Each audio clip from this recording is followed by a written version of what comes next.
I don't know. There's options here. So we held up 2 mana, probably prepping to counterspell something. So you can Thoughtseize first, as much as you'd like to play Dragon's Rage Chandler and get the trigger. You can Thoughtseize first, and they can counterspell that or let you take it. It doesn't really matter. And then you can Dragon's Rage into Shadow Spear and still get your Surveil trigger.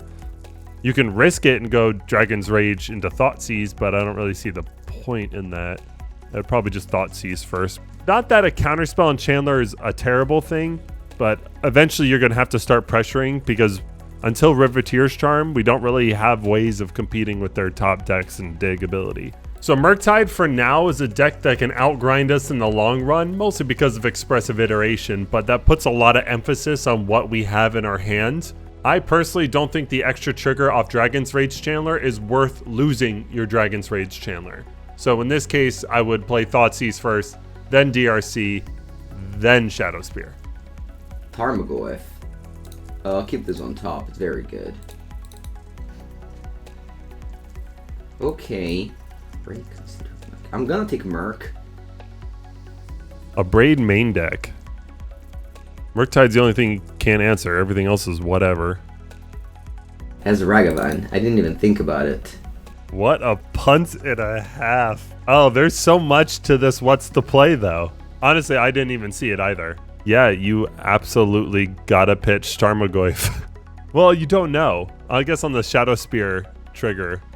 Oh, that's so rough. I'll admit when I'm flat out wrong, I did not see this at all. I still would pick Murktide. I believe that is the correct call. But the pitching your Tarmogoyf so the Ragavan doesn't flip it is not a line I saw. It's just a good example of what to look out for when you look at these hands, and a pretty good example of how complicated the modern metagame is at the moment. Ticking up Lily here is definitely the best play because your Ren and 6, I mean, can get heated, but this forces them to pick. They annully heat my Ren. Yeah, so explaining this, you have priority, so plus Liliana, and you lose your Ren and 6, or do you minus Ren and 6 and lose your Liliana? Because I don't think they would heat Ren and 6 if he pings first. Liliana versus Murktide is the most valuable of the 2 walkers. Yes, you have the option of pinging off the Ragavan, but Liliana getting to 2 while having control of the board makes it an opposing threat to the point where Murktide has to answer it first before playing their own Murktide. Obviously, Ren and 6 loses value when we have a second one in our hand. I still value Liliana more than Ren and 6 here. I mean, this hand is playable, but it's just very sketchy for what our opponent does. I mean, I'd probably keep in the end of the day. I think there's a very arguable pitch here. Game 2 versus Murktide on the draw. You can have it. Because if he does exactly this, plays Channeler or Ragavan, right? You have no answer for that. So in actuality, and in the blind, I'd probably keep this hand. The issue is that you know your opponent is heavy on these 1 CMC creatures in DRC and Ragavan. So passing and letting your opponent develop with one of those 2 cards is kind of tough to accept, but also, I mean, decently reasonable. It's a playable hand. There are certainly worse hands. Have these baubles and hope you get in your top 2. You hope you get a push, heat, or bolts. Yeah. I think that's your best move, what I though. like to do is play Blastimar, play Mishra's Bubble, and then as they attack, I'm gonna bubble myself. If I see a card that I don't want them to steal, As they attack? Oh, okay. He doesn't want them to steal. I'm gonna fetch. If I see a land, I'm not gonna fetch. I guess this is fine. He's just playing percentages. I have a higher percent of shuffling something bad or you taking something bad. Maybe this is the better play than I do of getting Fatal Push or any removal for Ragavan. Initially, I voted for Bobble Bobble in the hopes that you get a push or Unholy Heat, but there's actually a much higher percentage of flipping a land versus a push or Unholy Heat, thus slowing down Ragavan's value generation. So I actually like this play more instead.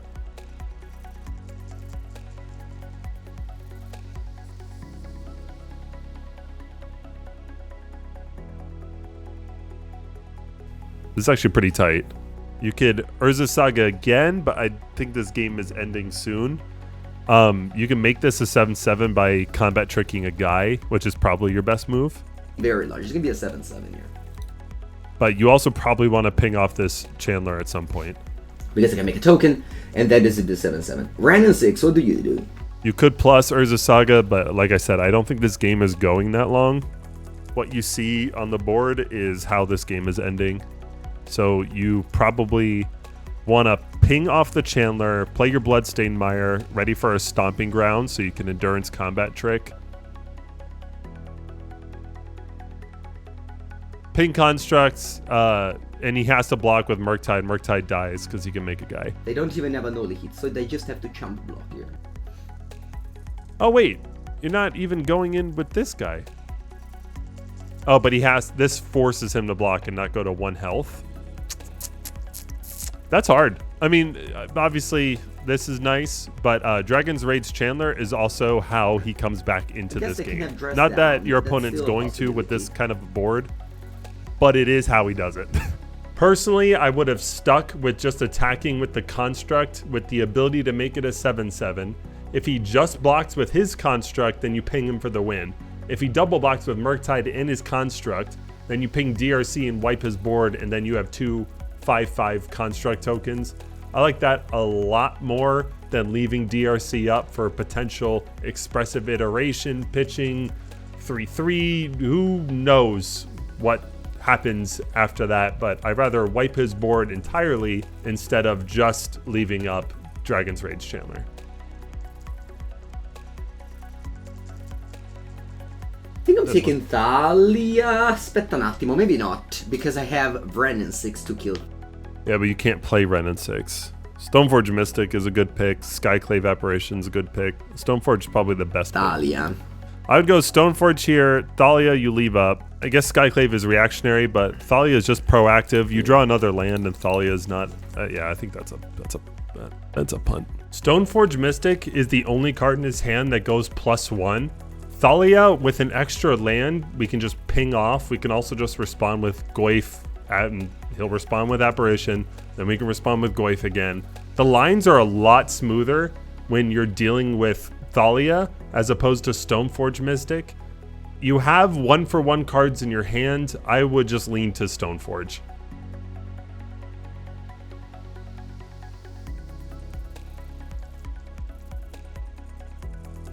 So the problem here is that if I cast Rend to get back an Urza Saga, my opponent destroys... I think I have to play Boseiju.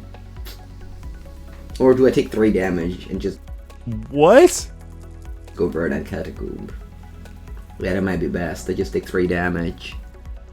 Just pass. You don't need to play shit. He has 8 Infect. Yeah, what are you doing? I think. Because if I go Rend, they just destroy this now. And... Opponent's at 8 Infect. Like, you have the win here. You need to be able to be reactive. You have Saga pops, you have Boseiju kills, Terminate, Pirate Spellbomb. I don't think you need to do shit. Yeah. Pretty much exactly what I said. We have a reactionary hand. We have Boseiju for lands, artifacts. We have Terminate for creatures. We have Pyrite Spellbomb. We can make another guy. We are the opposite of in trouble right now. And I don't really see where playing Renin 6 and trying to be proactive when we can be passive is the right play.